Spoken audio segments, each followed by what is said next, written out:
You asked, so I'm going to do this for you.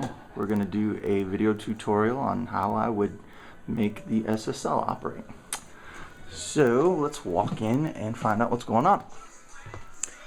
I've already taken the liberty of setting up a sound source, condenser microphone, and I've currently got it plugged into this mic panel. Remember that this is a strange mic panel, and we'll get to that in a minute, but this is numbered from 49 to 64. Okay? If I turn around, glass window, mic panel 1 through 24 is back here underneath these gobos, which you can't really see because it's too dark.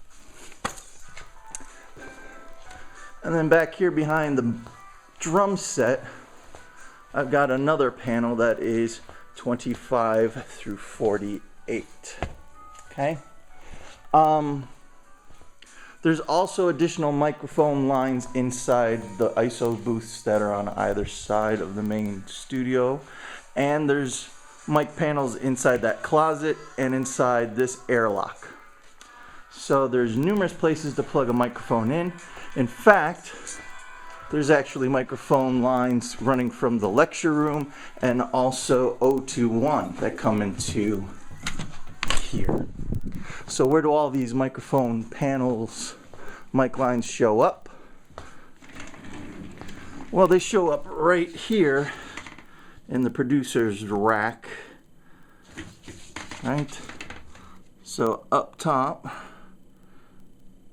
which is all blurry,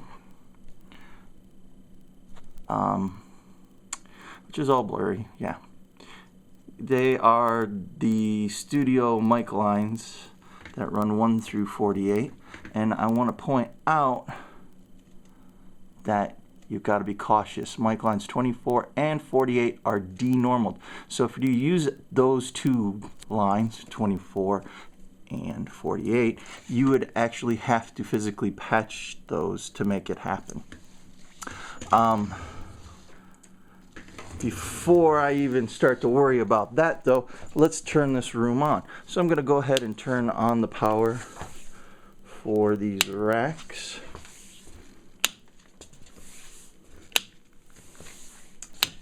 Right.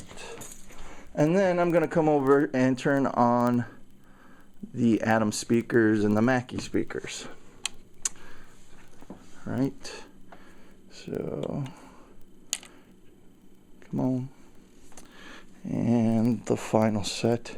Be very cautious when you walk behind here. There's some loose cables that you could actually trip and cause nasty things to fall on and break. It'd be very expensive. Okay. The console I'm going to trust will be on. If it is never on, you need to, if it's off, you need to alert a staff member or an instructor, and they should be able to take care of it. All right, so microphone with the sound source out in the studio, yes, right? I have that patched into or plugged into mic panel number 50, so I will need to patch that into an appropriate place on the console. Right?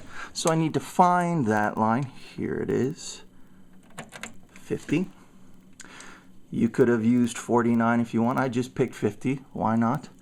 I'm going to bring this in for just sake of ease into the Duality microphone input number 25. All right. So at my console, right, looking at the center section here, I'm going to find channel 25.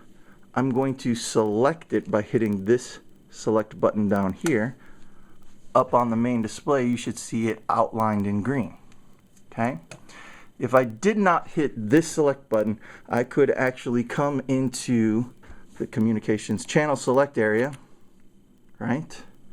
And I could simultaneously press the minus and the plus buttons and then bounce around to get number 25, right? You can downward increment or upward increment to get to 25. But usually people will say, hey, this is the channel I want to work with. boom, hit that. That will come active if it is not already. Okay, so I know my microphone is coming in.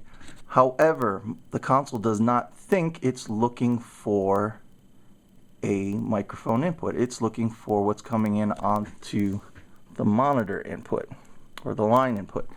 And I can also see that down here on the assignment sections, right? It's looking for a line input. I'm going to change that over to mic. Okay. It is a condenser microphone, so I know it needs to have phantom power. So press that. Okay. Currently, I'm thinking that we're going to set up a traditional split, meaning on this side of the console or in a certain section of the console, I'm going to make these be my microphone inputs, and then somewhere else, maybe over here, I'm going to bring the monitor returns back. Okay, so I do not, and you should not, want to have your microphone channels be assigned to mix A. We don't want to hear those. Always listen to what you are recording. So also in my channel select area, right, I'm going to find the assignment button for mix A, which is right here, and I'm going to press it, turn it, deactivate it. Up top, you'll notice that mix A is now not active. Okay. Also currently, the microphone input, right, we're getting power, we're getting a signal, and you can see the meters jumping up and down. But my channel output point, the place where Pro Tools gets the signal from, is way up at the input side. Okay. I personally like working that way because then, kind of like what we typically do, is we will adjust our levels getting into Pro Tools or our multi-track recorder by means of our trim or gain. Okay, you could pad the signal down. If you were plugging this, say, a guitar in, you could actually convert the channel over to a direct box type thing, so high Z. We're going to leave everything else alone there. There's a drive in and a drive knob. We'll talk about that maybe in advanced stuff. Okay, but right now I've got that set up. Okay, if I wanted to change my channel output point to make it someplace else, I would have to come into this section right here, and I could say, hey, my channel output point, do I want it to be in the input where it is right now? Do I want it to be pre-fader? So now it's moved down to pre-fader. Or, kind of like how Mr. Boyd likes to operate, he likes having it on post-fader. Meaning now that the channel fader itself is also in control of my levels into Pro Tools. Okay, he likes that feature. I like the, let's keep it straight on the input, so I've switched it back. All right, so over at the multi-track recorder land, all right, I've got Pro Tools already started up. First and foremost, make sure that you check the I/O settings for a brand new session to be what you expect it to be, which is the 026 Duality SE32 I/O. Okay. We'll name this SSL. Okay. And I'm going to create what? A single mono audio track. Just one of them, thank you. Make it nice and big so that everyone can see. Okay. Rename the track. We'll call this iPod. Thank you. Its input. What should its input be? Well, I'm going to change the input so that it represents where the microphone is on the board. So it's going to be 25. And I'm going to have it output to its own channel. Remember traditional split. So I'm going to have that output to channel 24. Put this into record. Now I should get levels, and I do. Do I like where my levels are? No. Well, I can adjust it, right,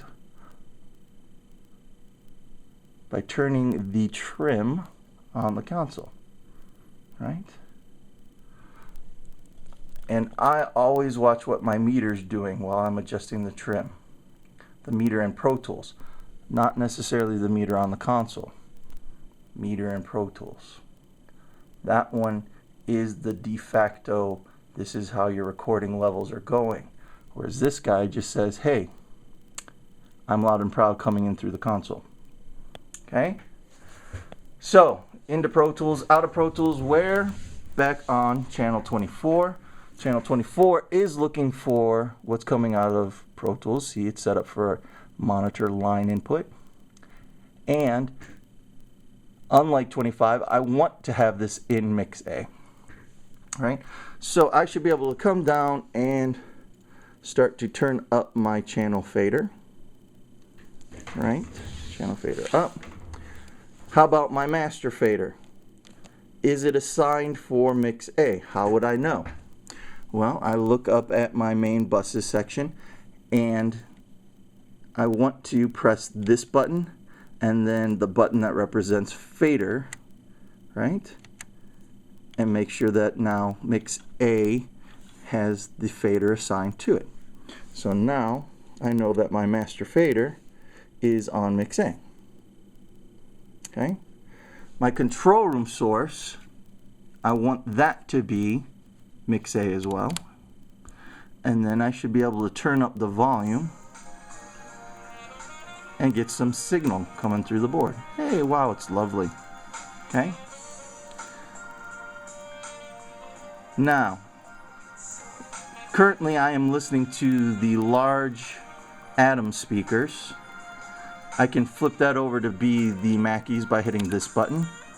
I can flip it over to be the NS10s by hitting that button. And I can listen to the Avatones by hitting this button. Right? For the time being, I'm going to go ahead and keep them on the Mackies. Alright? So those are my speaker selects. Right? How about a Q send? Well, I come over to my monitor channel 24 and I'm going to find the Q stereo feeds. You turn it on by pressing the button or pressing the knob and you'll see that a little yellow light comes on and then you can turn that up. I'd suggest 1 o'clock, 2 o'clock if you're unsure. You can always readjust later. So there's my Q send, it's on. It's already in a pre-fader configuration, hence that's why it's called Q. And I can pan it left, pan it right with that knob. From my Q send, Q panned, I go over to my Q master, which typically is zeroed out by pointing it straight north. Okay. Then from there, you need to get it into this board's version of a headphone set. Or this board's got a tiny little mixer for Q sends, and we call that the foldback section. And there's two of them. There's a foldback A and a foldback B. Foldback A is what typically is feeding into the headphones. Okay? Now you have choices of what you want to do inside foldback A. You can apply a low frequency EQ curve or a high frequency EQ curve. You could actually, not recommended, give the talent a stereo monitor, meaning that whatever you're hearing in the control room is what's going to be fed into their headphones. You can assign mix B, external B, whatever you've chosen to be your external B source can go into their headphones. You can assign mix A. You can assign QA. I'm going to say let's choose QA. You can also have whatever comes from the stereo mix section, something we've never talked about, so don't worry about it. Or you could have it be QB. Okay? So, I've chosen QA. We need to give that some level. Like I said, it's a mini mixer of sorts. Okay? And then it has a master volume. So I'm going to go ahead and turn that up. If I want to hear what's going into the Q send, I can actually listen to it by two means. One is to hit this AFL button in the foldback A section. And right now it's really, really quiet. But it's there. Okay? I can do it there, or I could even come up to the Q master and hit the AFL button beside it. either or. All right? To talk to your talent, all you need to do is come down here into the communications section and choose the fold back A button to talk to your talent. So now your voice should be going out into their headphones, right? If you're curious as to wonder if it's really happening or not, you can always take a gander behind you and look over at the AN16i and see if 15 and 16 are lighting up green, which they are. Okay, so I know at least the headphone sends should be working. Of course, in the room, you should have to plug in a personal mixer for the talent and hook up some headphones. All right. Traditional split of this console, right? However, I personally like doing it a different way. So I'm going to zero out what I've done so far, and I'm going to come back and start it from the top basically again, right? Got my microphone out in the studio. It's plugged into number 15's mic panel. Number 50's mic panel, right? At the producer's rack, I need to patch from 50 into the console. I'm going to leave it in 25, right? But now I'm going to actually employ what is termed the duality split. Okay, so I'm going to make that the mic channel and the monitor pathway exist in the same physical space. Okay, nothing has really changed for the microphone standpoint.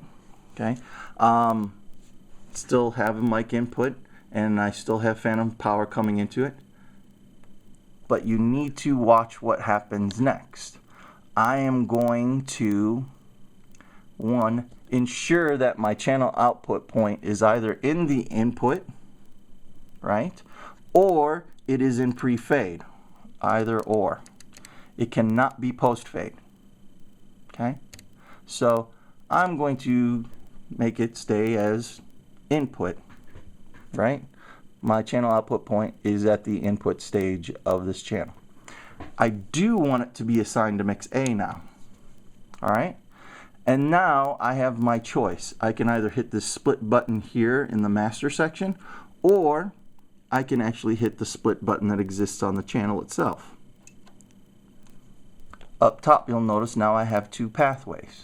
One has channel, microphone input going to my channel output point, and then I have my monitor pathway over here. All right, so now my microphone gets powered, gets sent into Pro Tools land, and then Pro Tools kicks it back out into the exact same physical space so that I can actually manipulate it from this channel.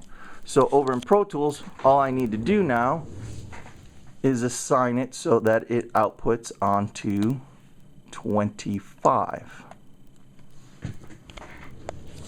Okay? So now when I turn up the monitor fader, I hear signal. The Q send is still derived by the stereo Q. Turn it on by pressing the knob. Q send, Q pan, Q master, fold back section. Q A is my choice. Give it signal. Give the master a little tweak. I'm back out where I was. I find this particular setup a little less confusing because I don't have to do either numerous cross patches at the patch bay. I can keep my input and output assignments inside of Pro Tools identical. And when they say, hey, I want that iPod microphone to be manipulated, you don't have to jump from one side of the console to the other side of the console to figure out what you're doing. It's all in the same spot. Okay? So, that is basically how you make this board function. Hope you enjoyed.